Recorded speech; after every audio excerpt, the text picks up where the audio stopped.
What's the meaning of arranged marriage?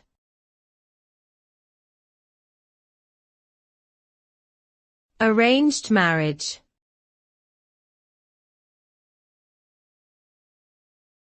Arranged marriage.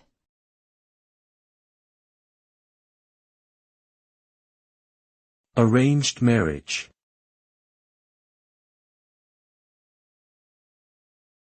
Arranged marriage.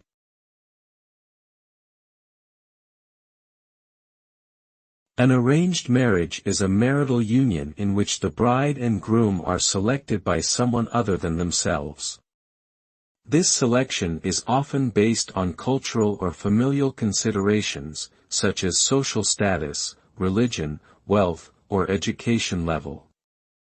In contrast to love marriages, where the partners choose each other based on mutual affection and attraction, arranged marriages may not involve prior knowledge or consent of the individuals involved. The result of an arranged marriage can vary from successful and happy unions to unhappy and even abusive relationships.